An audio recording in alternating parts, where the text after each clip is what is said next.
doador do descanso. E, Larissa, você pode introduzir para a gente esse assunto aqui? Jesus, o doador do descanso? Interessante, né, pastor? Que assim, o livro de Hebreus, a Bíblia pode ser lida de várias maneiras, né, em diferentes circunstâncias, tanto porque a gente vai ganhando compreensão e repertório de interpretação, como pelas situações que a gente vai passando na vida, os significados vão mudando, né? E o livro de Hebreus, muitas vezes, a gente vê para entender o ministério de Cristo, seu papel como nosso intercessor, nosso advogado, toda a questão do santuário, né, toda essa didática da salvação, está aí bem explícita no livro de Hebreus, e muitas vezes a gente começa a entender o livro de Hebreus por essa ótica. Mas é muito interessante que o nosso autor, né, o professor Félix Cortez Galles, que eu já tive a oportunidade de conversar aí umas 2 vezes, uma pessoa muito legal. Que legal. Ele trouxe aí uma nova visão, né, uma nova abordagem, colocando isso para os últimos dias, trazendo para perto, trazendo uma relevância.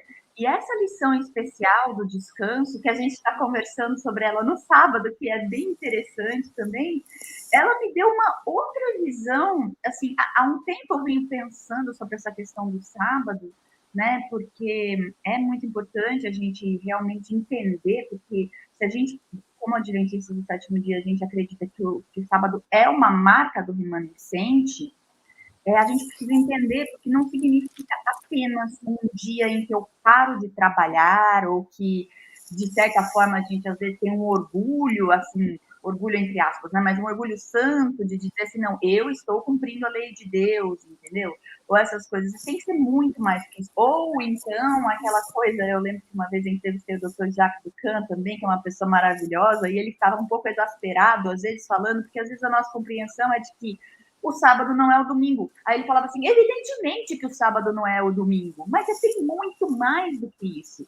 Inclusive, essa lição, essa que eu vou deixar um gostinho para quem está nos acompanhando agora aqui, que até o final, vai falar bastante sobre isso, e como que foi mudando do sábado para o domingo essa ideia. Lá na lição de sexta-feira tem um gostinho muito interessante. Mas aqui ele quer colocar, o nosso autor, ele quer colocar Jesus o doador do descanso, né? E eu vim pensando sobre o que é o descanso, e a gente estudou há um tempo atrás sobre essa questão do descanso, uma das lições que a gente até comentou, pastor, mas dessa vez não é um descanso na questão de só de, ai meu Deus, eu estou cansado, estou estressado, como um bálsamo, como um oásis nessa nossa saga humana.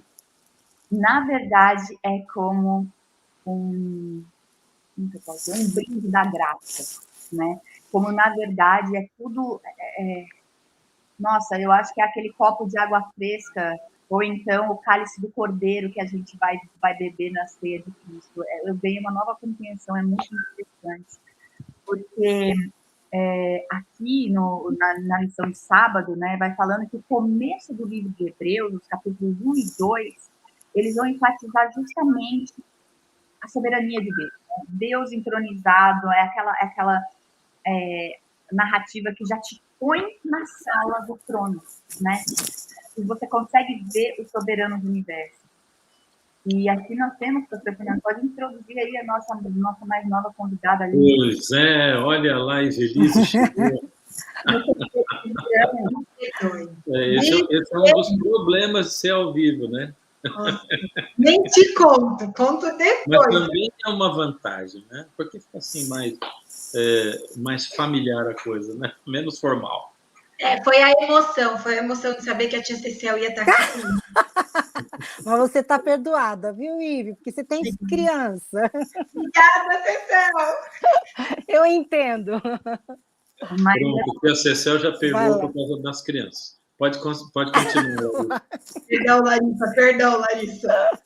Eu estou falando assim, que eu estou ganhando uma nova compreensão sobre o sábado, e a gente já conversou, inclusive, numa outra lição, né, sobre essa questão do descanso como um bálsamo, como a cessação tanto da dor como do prazer, né, que Deus já logo no começo, ele coloca o descanso lá numa criação, mas dessa vez o nosso autor vai falando assim que é um descanso das obras, né, e aqui vem com essa conotação de que depois da redenção, e ele coloca esse paralelo entre a criação e a redenção, Depois da criação, Deus descansa. Ao final da obra, Deus descansa. E aqui a promessa de Hebreus é que no final da obra da redenção, Deus também descansa. E aí, quando a Bíblia vai falar, vai entrar no descanso, um descanso que a gente ainda não conhece, está falando disso. Só que, nos primeiros capítulos, nessa parte de sábado e domingo, vai colocar justamente essa questão da criação, né? Da promessa, primeiro Deus termina a sua Larissa, criação. deixa eu só fazer uma observação, é porque você falou um negócio muito interessante, né? Você diz assim que, aqui em Hebreus está dizendo que depois que Deus terminar a obra da redenção, ele prometeu um descanso, né? E isso conecta a gente com a compreensão do sábado, né? Quando Jesus fala assim, meu pai e eu trabalhamos até hoje, né? Quando questionam Jesus sobre o sábado. E Jesus estava falando exatamente, quando ele fala isso, ele está falando exatamente da obra da redenção. Então ele está dizendo, ele está se referindo a isso, porque algumas pessoas se enganam, pensam assim, ele está dizendo que, pronto, ele aboliu o sábado porque ele está trabalhando no sábado, né? Mas ele está falando da obra da redenção. A gente está trabalhando com afinco nessa obra da redenção até hoje. E ele vai trabalhar nessa obra da redenção até quando ela for terminada. E aí ele promete o descanso, no qual ele vai entrar com a gente também. Assim, esse é um descanso que a gente não conhece. Não tem a ver apenas com o descanso que eu precisava ter de ontem para hoje, sabe? Do descanso que eu estava tão cansada essa semana, dormi pouco. Não é só a paz, né, de ausência de conflito, porque o nosso autor nos convida a olhar para a ideia de movimento depois do pecado, sabe? E eu olhando aqui, porque assim, olha, a vida sem movimento não existe. A vida prescinde de movimento. Se a gente para de se exercitar, a gente atrofia. Se a gente para de ler, o cérebro atrofia. A vida precisa de movimento. Nossos órgãos estão permanentemente trabalhando. Então, se eu paro, qualquer tipo de meu coração não tem como parar, né? Enfim, a gente sabe disso, é uma coisa óbvia. Mas o descanso, ele é o quê? Botar em marcha lenta? É parar? Sabe, abolir alguma coisa? Eu não sei, porque assim, quando a gente olha para a física do reino de Deus, as coisas estão sempre em movimento. E aí, agora eu quero voltar aqui para, posto esse conceito aí, só joguei e não soube aplicar, eu vou voltar para a história bíblica, porque na Bíblia, quando Deus diz para Adão e Eva que eles não podem ficar no Jardim do Éden, que também é um símbolo desse repouso, que é a realização, que é a materialização, a concretização da obra de Deus, do trabalho de Deus. Deus prepara esse lugar, e aí depois está tudo pronto, ele cria Adão e Eva e foi para repousar. Ou seja, é como uma ideia de, eu fiz toda a sua caminha, eu arrumei toda a sua vida, eu provi tudo que... Agora, só que assim, eles iam descansar, eles iam repousar? Não, eles iam aproveitar tudo que foi feito para eles. Essa é a ideia de descanso que eu acabei de entender nessa lição. Essa é a ideia de descanso. Eu fiz tudo para vocês e agora vocês vão aproveitar. Esse não pode nos deixar. Eu acho que isso é chave para a gente entender para os últimos dias. Que a partir do pecado, eles são colocados para caminhar. E toda a trajetória da humanidade é essa caminhada. Quando Deus... De novo, olha que interessante. Eu estou começando a ler diferente as coisas. Quando Deus manda Abraão sair, ele estava repousando na terra de Ur dos Caldeus. Estava tranquilo, tinha sua propriedade, tinha sua família, o clã, a grana, tudo estava funcionando. Deus manda esse príncipe caminhar. De novo, põe em movimento. E ele só teria descanso, só que Deus promete o descanso. Mas quando Deus promete o descanso? Quando chegasse em Canaã. E aí, toda essa trajetória, que é uma narrativa real, ela também é uma narrativa histórica, porque nós, aqui hoje, nos últimos dias, estamos caminhando para Canaã. Estou falando muito, pode me cortar. Em 15 minutos aí de live, eu só estou falando... Não, você não está falando, não. Tem 30 segundos para terminar. Eu cheguei, Larissa. Mas essa coisa da terra como lugar de descanso, e aí eu tô só colocando umas coisas que é bem interessante, né? Porque Deus vai prometer descanso a Canaã, não só a Abraão, não só a ele, mas as suas gerações. O fato é que nem Abraão, nem Isaac, nem Jacó chegam a Canaã, só muito depois. E aí, o que acontece? Olha só que interessante, só para a gente fechar essa ideia do movimento. O Êxodo, né? Eu estou relendo a Bíblia agora, eu estou na época em que Jacó vai com toda a sua família lá para o Egito, Deus promete que José fecharia os olhos dele. Nossa, essa época em que Jacó sabe, o pai, eu começo a me colocar, né, nesse momento em que o pai recebe a notícia de que o filho está morto, recebe a capa toda ensanguentada, e agora Deus vai falar, e quantas vezes esse pai deve ter se culpado por não ter protegido mais esse filho, e agora ele recebe de Deus, não, pode ir, teu filho não esqueceu você não o abandonou, ele vai fechar teus olhos. Então, eu estou nessa parte, e ali ele vai encontrar descanso, ele que também tinha sido um transeunte, né, toda essa vida, ele vai encontrar descanso na terra, né? Mas não é só na terra, é na companhia do filho. Olha que bonito! Do filho que ele amava e que ele achou que ele perdeu. Né? E aí, o que acontece? O Êxodo, aí vai ficar lá, né? Essa parte da história é legal, eles estão desfrutando, tem o prestígio do faraó e tudo, mas depois disso, o povo fica escravo, e o Êxodo, por sua vez, é o contrário do Éden, da caminhada de Adão e Eva. É Deus mostrando a promessa dele que ele fez a Adão e Eva, eu vou tirar vocês daqui, eu vou esmagar essa serpente. Ou seja, eles começam a sair da escravidão, porque o que acontece? Adão e Eva saíram de Canaã para a escravidão. Os israelitas saíram da escravidão para Canaã. E agora eu passo a bola muito para... legal. Isso. Guarda um pouquinho para daqui a pouco. Tá bom. Ive, chegamos, mas muito legal, muito, muito bacana, né? Todo o comentário, essa parte final que você conectou, muito, muito, muito relevante mesmo, muito bom, gostei.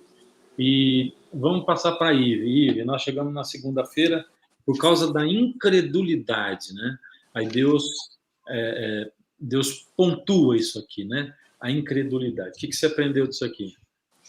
Olha, quando nós observamos, pastor Fernando, que Israel, na linha quase da chegada, fica para fora, é muito comum que ao ler essa história, quando Israel chegou a Cades Barnea e ele fica na fronteira da Terra Prometida e não entra, é natural do ser humano olhar e falar assim, vocês tiveram coragem mesmo, Cecel, de duvidar? Depois de terem visto tanta coisa, eles viram tanto e não creram. A lição até comenta, né? Eles viram Deus destruir o Egito, eles viram Deus aniquilar o exército de Faraó no Mar Vermelho, viram a manifestação da presença contínua de Deus através da nuvem, eles viram pão cair do céu e por causa de um povo eles deixaram de confiar. E no relato só 2 conseguiram manter a fé em olhar para Deus, que foi Josué e Caleb. Para quem não conhece essa história, vale verificar ali nos capítulos 13 e 14 de Números. Naturalmente, quando você observa essa história, e Ellen White comenta esse capítulo, ela diz assim que o maior obstáculo, eu anotei aqui, o grande obstáculo do povo estava neles próprios, porque eles já tinham enfrentado maiores problemas, quer dizer, o que eles estavam vendo não era grande, como foi grande tudo que eles já tinham enfrentado. E eu anotei aqui, pastor Fernando, Larissa, Cecel, algumas lições. Eu anotei dessa lição 4 lições para mim. A primeira lição é refletir por que o povo não entrou na Canaã naquele momento. É refletir e não julgar, é suspender o julgamento. Porque é natural dizer assim, poxa, povo, vocês viram tudo e não entraram? Na hora H, vocês estavam para entrar e duvidaram. Acontece que nós fazemos do mesmo modo nos dias atuais. Estamos na mesma viagem como o povo de Israel. No final da lição, há esse comentário. Nós continuamos a viajar para a Terra Prometida. E como o povo de Israel, nós, na verdade, temos o registro do esquecimento do povo preservado para nossa iluminação. E a segunda lição que eu tiro é que essa ironia da geração que viu tudo, tornou-se símbolo de falta de fé, talvez se aplique na nossa geração nos dias atuais, porque nós vemos muito Deus atuar. Talvez Deus não tenha aberto o Mar Vermelho para mim, para você, mas se nós anotarmos as diversas providências de Deus na nossa vida, enquanto estamos vivos, é suficiente para que mantenhamos a fé do que Deus nos ofertou e garantiu para o futuro. Mas muitas vezes fazemos como o povo de Israel. Na hora H, do grande problema, da tempestade, nós paramos na frente e falamos, não, o problema, Cecel, é que eu não tenho dinheiro, o problema é que ninguém entende a dificuldade que eu passei, a doença que eu estou enfrentando, e aí nós olhamos mais para o obstáculo do que para as providências de Deus. E Deus deixou a nosso favor dons além do alcance humano. E isso se chama graça. Deus está à nossa disposição, garantindo o que é necessário. E é possível confiar.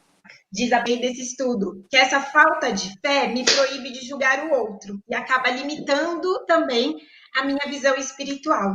Existe um autor, eu não sei se muitos já escutaram, e eu tenho lido muito dele, que se chama Tiago Bruni. Ele não é da instituição religiosa, mas da adventista, mas ele é cristão também, já fez teologia. E ele tem uma fala muito interessante, pastor Fernando, porque ele ensina sobre o comportamento humano, Cecel, e ele diz assim, por que quando nós temos problemas, o Tiago Bruni comenta, se você está doente, a primeira coisa que você faz é contato com o médico.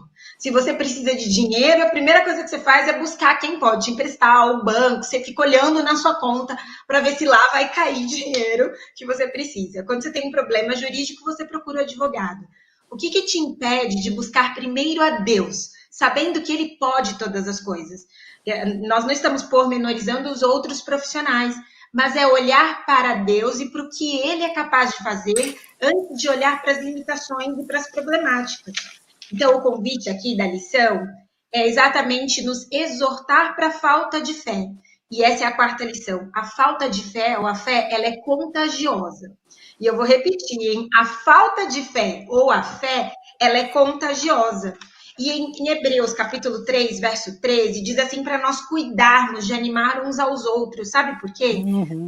Fé é algo contagiante. Você está perto de gente que está animada, alguma coisa, contagia.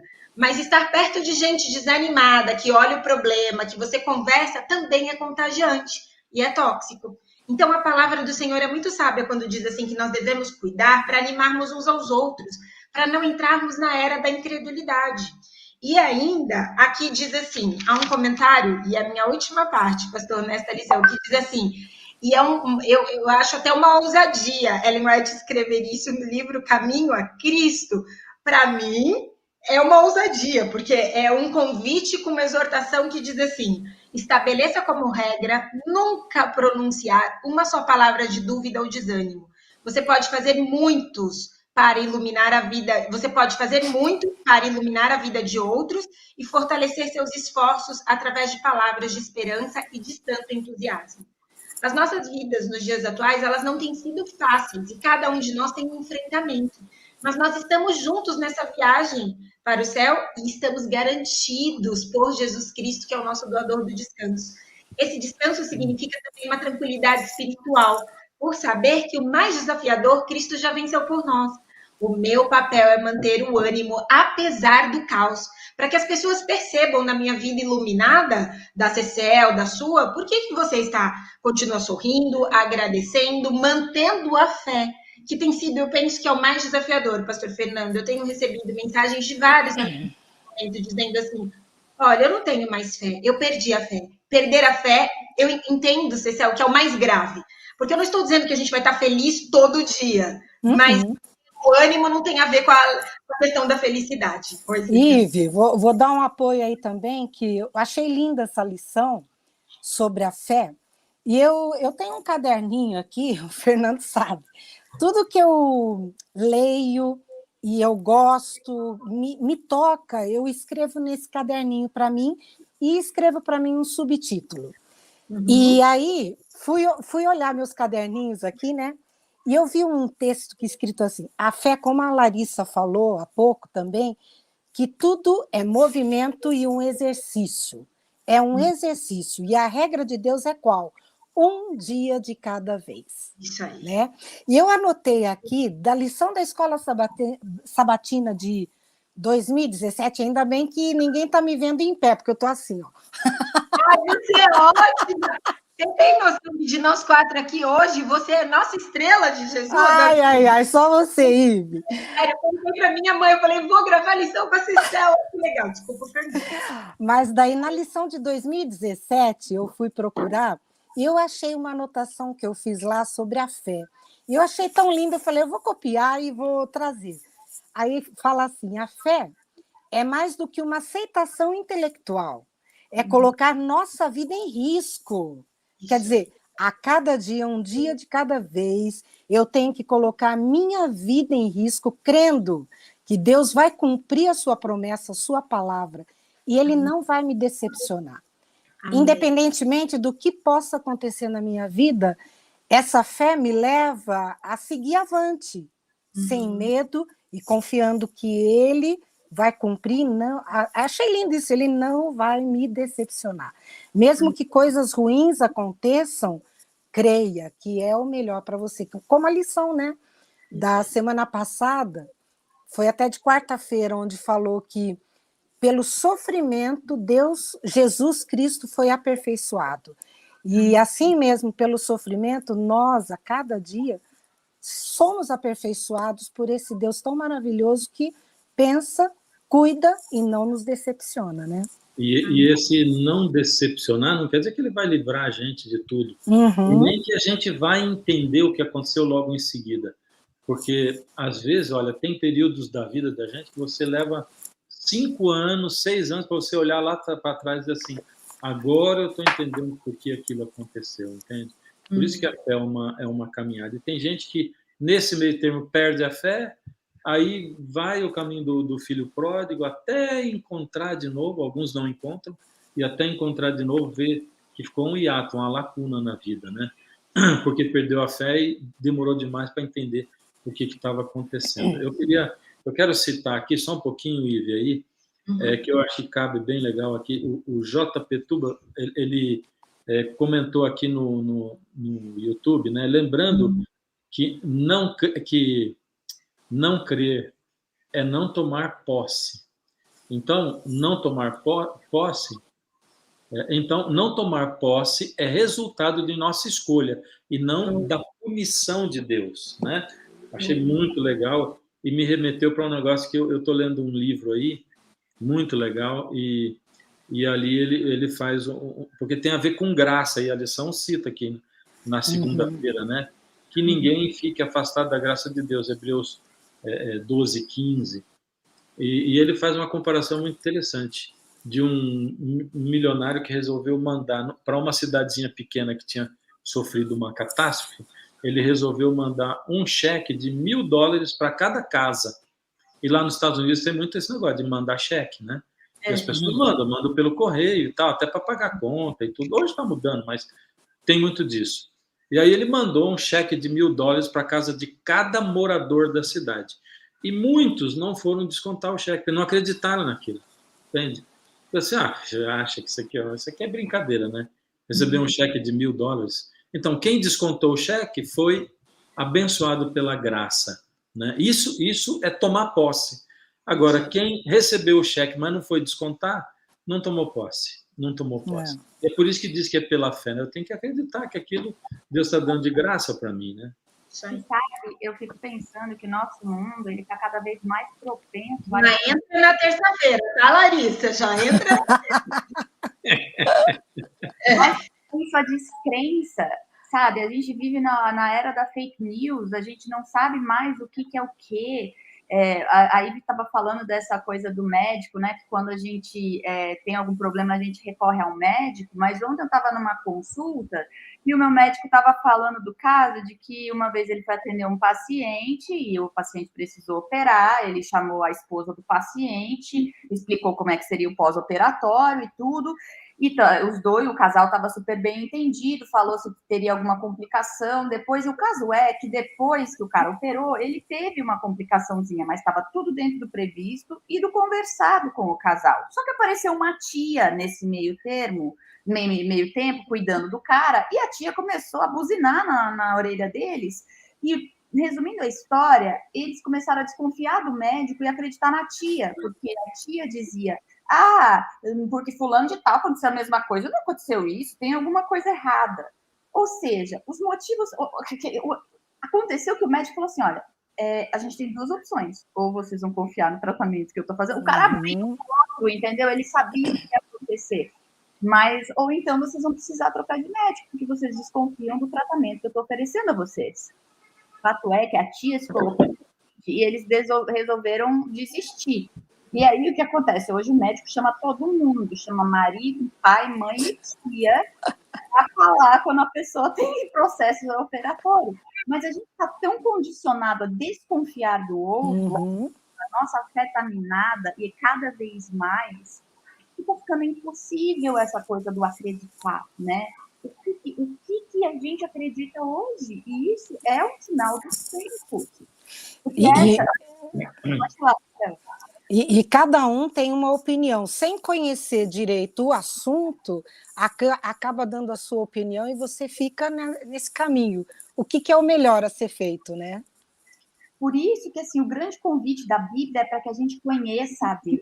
Deus quer isso, não é nem a gente que tem que buscar, Deus quer, ele se dá a conhecer.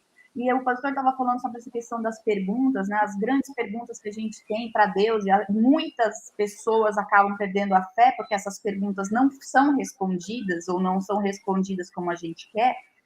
E eu fico pensando que tem coisa que não é nem para a gente saber a resposta, porque a resposta não interessa. O que vai interessar é que a gente conheça a Deus no processo, sabe? Que Ele vai estar conosco na caminhada da fé, que às vezes é a caminhada da dúvida, né? Larissa, você já terminou a parte de terça-feira ou ainda nós estamos na Bahia? E ele encerra falando, pastor, que hoje, se ouvirem a voz dele, não endereçar a expressão para a gente ouvir a sessão. Entendeu, Larissa? Pode entrar na quarta-feira também, não tem problema. Agora já é a lição da Cecel. Não. É o seguinte, olha, pensa bem, está para entrar em Canaã, né? Eu, de novo, gosto de pensar nessa... Ive nos deixou ali na porta de Canaã, e aí você começa a pensar, pô, nessa caminhada eles enfrentaram, tá? Eles não tiveram que ficar plantando e colhendo, porque lembra lá no Éden, o que eles teriam que fazer a partir da caminhada? Sobreviver da terra. Sobreviver da terra cansa, tá? Antes eles tinham tudo provido para eles, alimentação, cansa. Eles teriam que se defender, eles teriam que coser roupa, eles teriam que se virar, eles rejeitaram toda a graça provida no Éden. E agora eles teriam que fazer, tá? O Egito era só opressão, o Egito é o caldeirão do capeta em termos analógicos aqui, porque eles se ferraram muito. E agora Deus tira eles de lá. Se deram mal, você quis dizer, né, Larissa? O quê? Se deram mal, né? Se deram muito mal, o pastor estava fritando. Mas é interessante, né? Eu estava lendo o livro Patriarcas e Profetas, e lá falando sobre a incredulidade, né? No caso, a falta de fé, essa desconfiança, não duvidar, né? Ui, caiu. Da gravidade. Uma gesticulação. Da gravidade. Tá, enroscou a blusa aqui.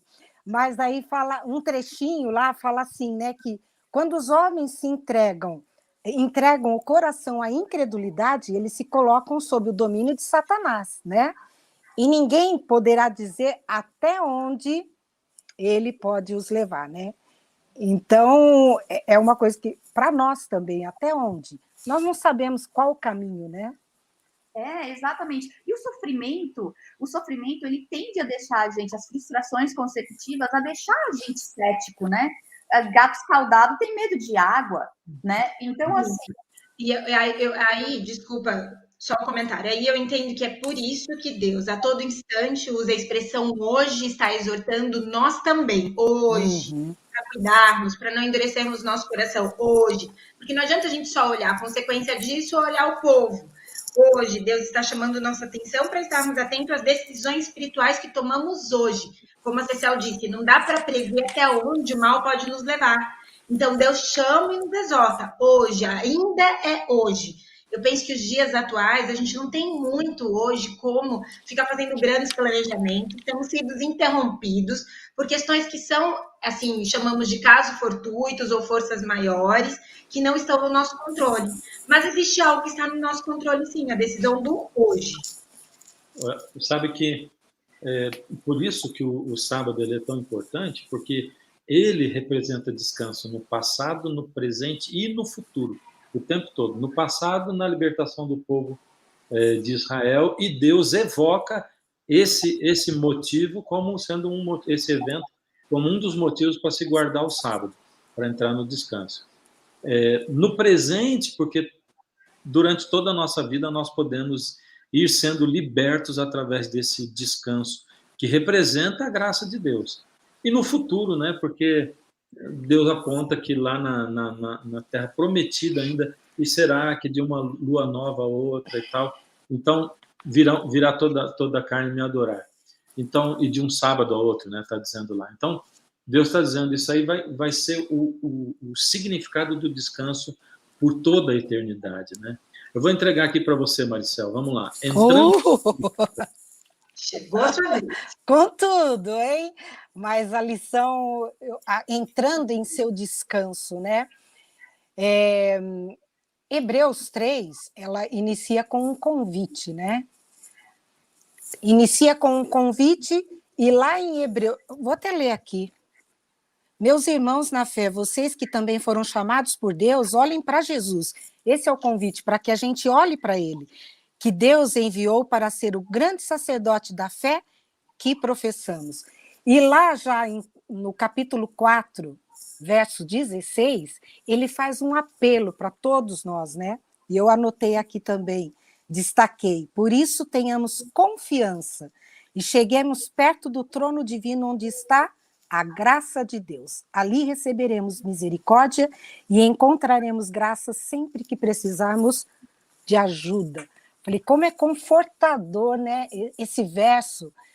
Toda vez que você precisar, chegue até o trono da graça. E o que é a graça, né? Bem, aqui, uma das perguntas aqui, como Deus caracteriza o descanso? Bem, o que é esse descanso? O descanso que Deus oferece quando confiamos no sacrifício de Cristo, né? Para nos salvar. E esse descanso são as bênçãos que ele nos dá.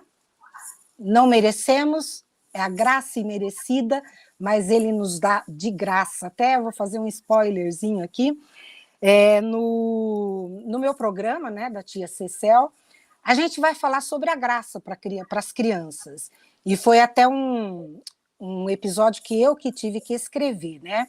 E eu falei, nossa, caiu bem isso aqui para mim, fiquei tão feliz, né? E a gente vai gravar agora essa próxima semana, já na quinta ou sexta-feira. E aí, falando assim, a graça é de graça, você não precisa se esforçar ou fazer algo por merecer, porque ela já é tua, né? Ela já é tua, Deus está te dando. E eu achei muito bonito aqui nos comentários, onde fala, Deus descansa somente quando garante nosso bem-estar. Isso aí me deu tanta paz, me chamou a atenção, porque ele quer que eu fique em paz, ele quer que eu esteja bem, e ele só vai descansar quando eu estiver bem. E até aqui, seguindo, fala assim, na criação, Deus descansou quando terminou a criação do mundo. Quer dizer, enquanto não tinha acabado o que ele planejou, ele não descansou. Ele descansou no templo somente depois que a conquista da terra que ele havia prometido a Abraão foi completada pelas vitórias de Davi, e Israel habitava seguro agora. E também construiu uma casa para si só depois que Israel e o rei tinham uma casa. Quer dizer, ele se preocupa cada dia com a gente, né? E entrar nesse descanso, nós só conseguimos entrar no trono da graça, né? Por meio da fé e da oração. E quando fala assim do descanso, até anotei aqui uma partezinha do comentário bíblico, aqui. Aliás, é na parte dos professores, que eu achei muito bonito.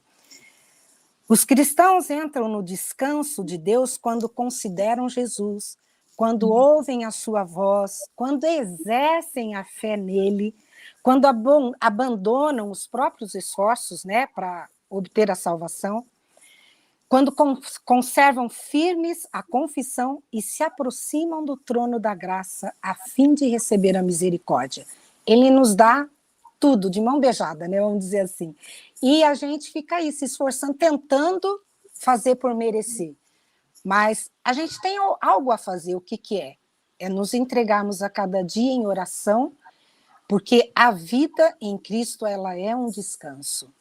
E a gente só vai conhecer isso conhecendo a Deus a cada dia, né? Na comunhão diária, falando com Ele. Eu até tenho uma oraçãozinha que eu achei tão linda, outro dia eu coloquei até no meu computador, para quando for trabalhar ali eu não esquecer, que é uma entrega diária de todos os meus planos e toda a minha vida para Ele, porque Ele sabe o que é o melhor para mim. Então, eu acho que esse é o apelo maior, né? Nessa parte da lição, é descansar, entrar no descanso de Deus.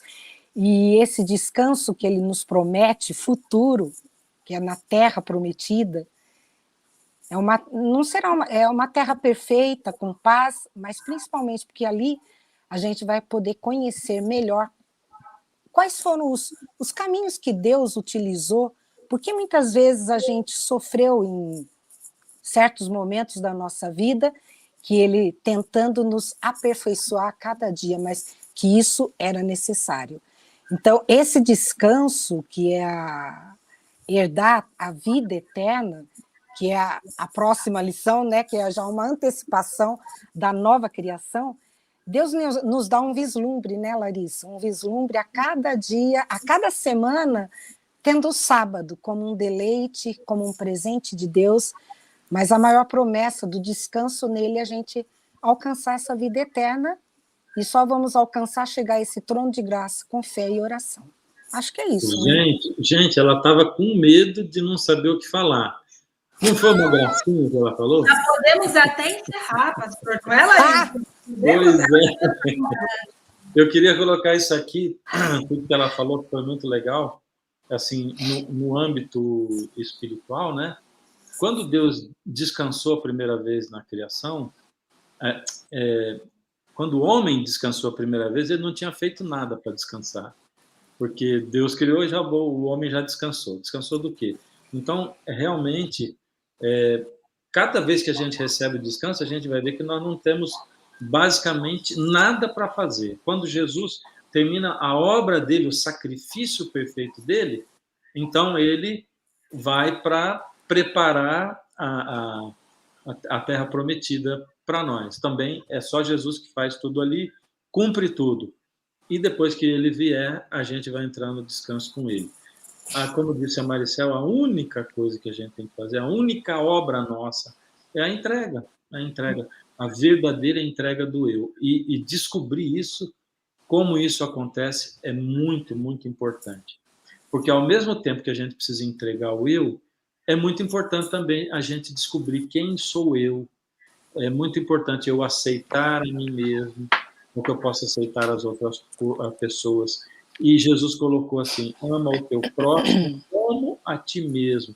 Quer dizer, eu tenho que saber amar a mim mesmo na medida certa, para que eu saiba amar o próximo também. E essa entrega do eu, ela quer dizer que é a negação de tudo aquilo em mim que me faz mal, para eu ficar só com a banana, jogar a casca fora, né? Para não comer a banana com casca, que não vai fazer bem. Vamos lá, então, para quinta-feira, uma antecipação da criação? Eu sei que você falou, né, que aí vai ter só 2 minutos para falar agora, o final da lição.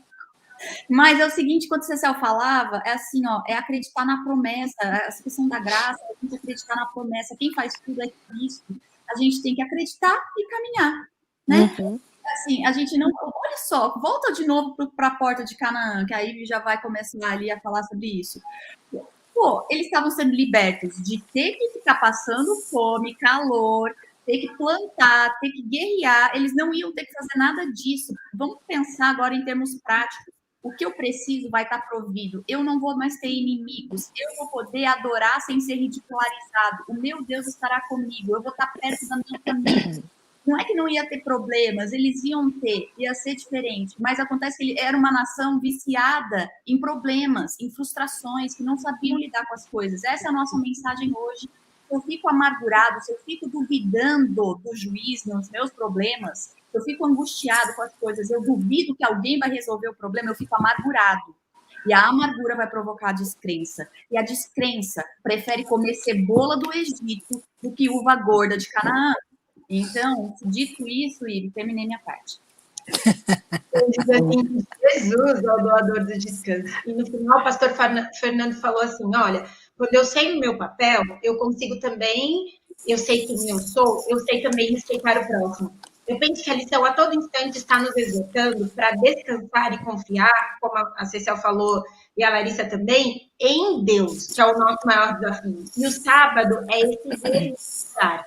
A Cecel falou assim, que ela tem no computador dela uma oração para ela não esquecer.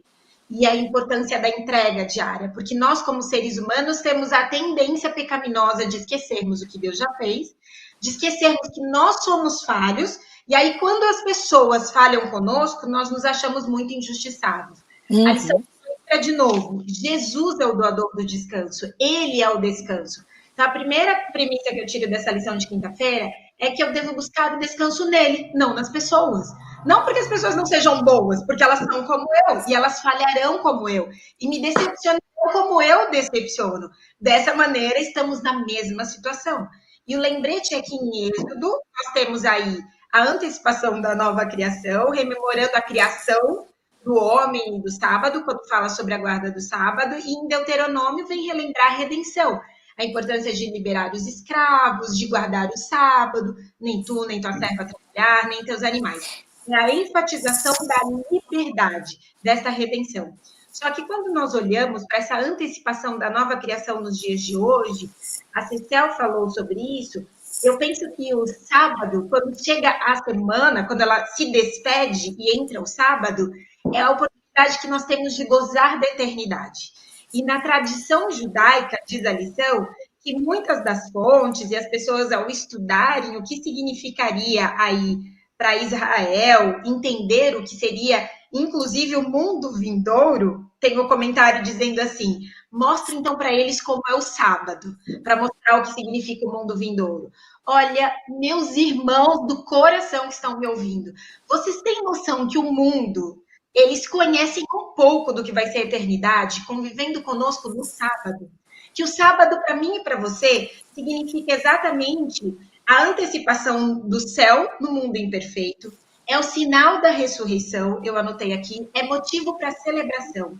O sábado é o dia da alegria, o sábado é o dia de ações de graças, é a fé exatamente vibrante, e esse descanso é porque a obra completa da redenção já foi feita.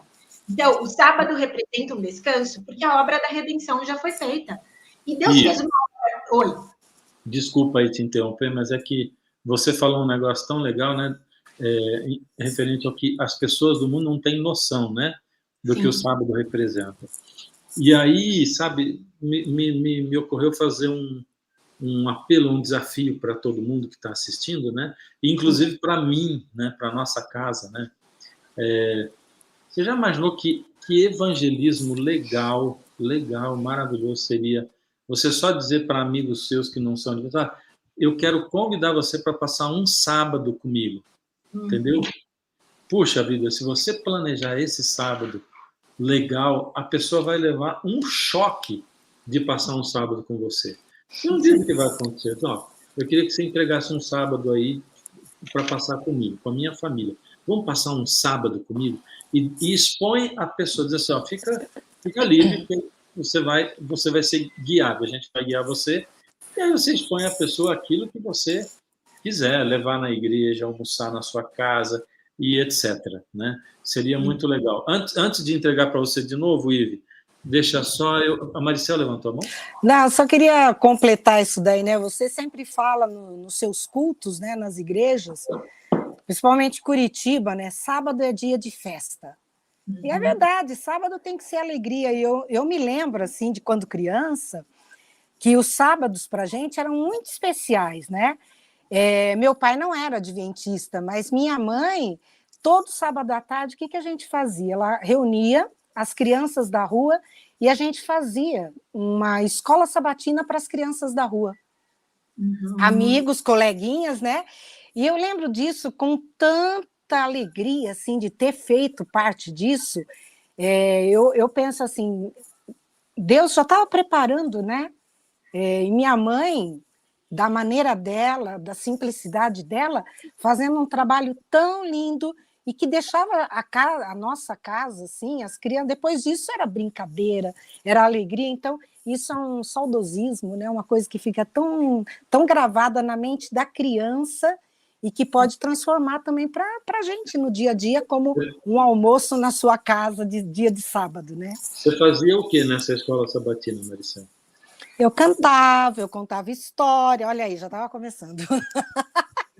A tia Cecel nascendo lá. Ive. É bem isso. O sábado é um presente, sabe? Eu me sinto desafiada todo final da semana, porque parece não, eu tenho certeza, Larissa, é como se Deus, quando vai dando o pôr do sol, eu não consegui resolver tudo, e as maiores decisões que eu tenho para tomar estão sempre de sexta-feira, na hora do pôr do sol, Cecel.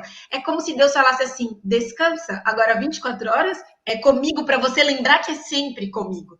Tinha o pai de uma amiga minha que já faleceu e ele tinha muitos recursos financeiros, pastor Fernando, e a gente brincava e falava assim: seu fulano, como é que o senhor tem tantos recursos? Aí ele falava: aos seus ele dá enquanto dorme. Aqueles salmos, né? E ele sempre foi uma pessoa que confiou em Deus, ele sempre ajudou as pessoas, e apesar dos desafios, ele nunca perdeu a fé. Eu penso que o sábado é essa renovação também da minha lembrança, da minha esperança, da certeza de que foi feito tudo. Deus é quem cria e é quem redime. Não há nada que eu possa fazer por mim. Eu não posso criar coisas para mim que sejam suficientes. Por mais dinheiro que eu tenha, por maiores problemas que eu tenho, o contentamento e a alegria vem de Deus. Então, o sábado é essa pausa no tempo para nós lembrarmos, como lembrete da Maricel, no computador, para lembrarmos de descansar em Deus. Ele não nos desaponta. Não significa não ter problemas, mas é o suficiente para nós adorarmos. E para encerrar essa parte, o sábado, como é a promessa vindoura também da eternidade, se torna completo quando nós cumprimos o que está em Hebreus, no capítulo 10, no verso 16, que é aceitarmos a impressão das leis do Senhor na nossa alma. E aí, quando nós nos tornamos discípulos de Cristo, fazemos e aceitamos esse desafio que o pastor Fernando falou. Vem comigo nessa viagem, vem ver como a gente vive, vem ver como a gente comemora, vem ver que, tipo, não precisa realmente, Larissa, ficar comendo cebola do Egito, apesar do caos. A gente tem novidade para você. E eu penso que nós, como cristãos, precisamos levar essa novidade de vida. E ao obedecermos a Deus, nosso serviço e compromisso de amor torna o concerto de Deus completo na nossa vida. Meu desejo sincero, pastor Fernando, é que essa questão do sábado, que apesar de muita gente falar é um dia de 24 horas, não é questão de um dia, a lição mostra. É exatamente a tranquilidade de espírito que Deus nos dá no meio do caos. Estamos em situação de caos, em inúmeras circunstâncias, mas é possível desfrutar do príncipe da paz e da paz que ele tem para nos dar. Amém. Que maravilha. Bom, Maricel e Larissa, vamos fazer aqui as últimas, as palavras que resumem aquilo que a gente estudou. Eu vou falar um pouquinho aqui que me encanta muito, né? Como já falei na lição ali, né? A parte da graça, né? Porque ela inverte as expectativas e ela também inverte o método de recompensa. Que a gente entregando o nosso dia a dia a Deus, como a Ive também acabou de afirmar aí, Deus faz o restante, nós não precisamos nos preocupar. Não é fácil, mas ele pode nos dar essa força a cada dia. Amém, Larissa. Eu acho que assim, a lição de sexta, vale muito ler essa lição de sexta, e é justamente uma coisa interessante, porque vai falar sobre essa questão da mudança, e pela primeira vez me deu um acender à luz aqui, que assim, a partir do momento em que Jesus morre, qual o dia que ele celebra o descanso? É no sábado, né? A igreja, mais tarde, usa o domingo, não porque eles queriam, é o dia do sol, como a gente aprende. Não, mas acontece que assim, era o contrário do sábado judeu, que começou a guardar o sábado apenas se aplicando a lei. Ou seja, nenhum dos dois extremos estava correto, sabe? Tiraram Jesus da figura. Um apenas se aferrando à lei e o outro não se aferrando aos judeus. Então, toda essa polarização, inclusive, que a gente tem em tudo, nunca é pela coisa certa, é sempre pelo que eu quero. Enquanto isso, Jesus estava descansando de sua obra da redenção na tumba. Eu não preciso mais Amém. ser nada. E o sábado tem que ser esse lembrete. O meu mestre fez a obra e vai me dar o descanso. Amém. Amém. Ive, quer falar mais alguma coisa ainda? Só incentivar e assim, acho que ratificar a ideia que a lição nos apresenta para nós cuidarmos uns dos outros, cuidarmos da fé uns dos outros. Estamos indo para essa viagem, estamos nessa viagem para Canaã Celestial e não estamos sozinhos. E você talvez que se sinta sozinho, não confunda seu sentimento com seu comportamento.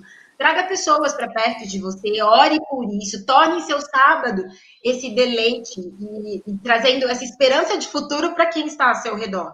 Seja seu vizinho, seja o pastor da igreja. Um dia eu ouvi um pastor, amigo meu, o pastor Fernando, falou: sabe por que eu não vou na casa dos irmãos? Porque ninguém convida. As pessoas não convidam a gente para ir. Quer dizer, com a pandemia ninguém quer ver a gente, só quer falar no telefone. Convide, nem você tem que fazer aí o exame do Covid, convide as pessoas, esteja próximo, porque o dia é hoje, para exercer este amor, para desfrutar desse gozo da eternidade com tranquilidade espiritual, apesar dos obstáculos.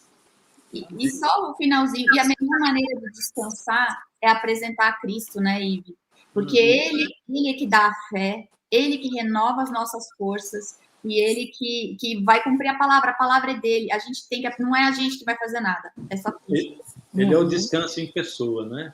Eu quero terminar aqui citando mais um pessoal aqui do YouTube, né? Desculpa você que está no Facebook, não consegui acesso aqui. Fui acessar o Facebook, aí me pediu um monte de coisa, não consegui. Né? Mas vou citar aqui a Darlene, que disse assim: abençoado esse estudo com a participação das mulheres. Parabéns, é legal, né? Muito bom. E aqui o Lucas Mateus, que citou a série Princípios, Larissa. Ele está dizendo aqui que deu para um médico dele assistir o vídeo que fala sobre trabalho escolar e que ele ficou mudo. Eu acho que isso foi positivo. Está colocado aí na sua tela. E vou terminar falando... bom, o Lorival também está agradecendo, mas eu vou terminar falando aqui do comentário da Ivelise Ivete Lopes. Estou ruim de vista mesmo, viu, Ivete? Desculpa. Ivete Lopes. Eu digo assim, vou terminar assim. Ela diz assim: ouvi essa semana a frase do pastor Estina. Então, vamos terminar com essa frase do meu amigo pastor Estina, que a Ivete está citando. Nós já temos a vida eterna, só está faltando a eternidade. A imortalidade. A imortalidade. A imortalidade. Legal, né? Muito bacana. Isso mesmo, nós já temos a vida eterna, só está faltando a imortalidade. É só um detalhezinho, nada mais, né? Muito obrigado, vocês três, pela participação, pela estreia da tia Cecel, né? Participará conosco. Da Ive. Ainda tem mais 2 minutos, vocês podem cantar. Eu e a Ive, a gente fica aqui ouvindo. E eu vou pedir para a Maricel, se a gente estivesse no mesmo lugar, até dava, viu? Mas eu estou na associação, estamos tendo um concílio pastoral aqui, e ela está lá em casa. Aí não sinca a voz. Não. Vou pedir para a Maricel orar para a gente terminar. Vamos orar. Pai querido, agradecemos a Ti, Senhor, por esses momentos que tivemos do estudo da Tua Palavra. Quanta coisa boa podemos aprender e descobrir, porque estudar a Tua Palavra é um descobrimento a cada dia, Senhor. Sabemos tudo o que o Senhor já fez por nós e ainda faz. Ajuda-nos, Senhor, na nossa fé, ajuda-nos a mantermos os olhos fixos em Ti, no céu, porque é para lá que queremos ir, em família, com amigos. Ajuda-nos, Senhor, a sermos Teus a cada dia. É o que pedimos e agradecemos em nome de Jesus. Amém. Amém. Bom, eu quero terminar dizendo para você assim: estude a Bíblia. Ela é a palavra de Deus. Até o próximo estudo. Deus abençoe. Tchau, gente. Fiquem com Deus. Muito obrigado, viu? Tchau.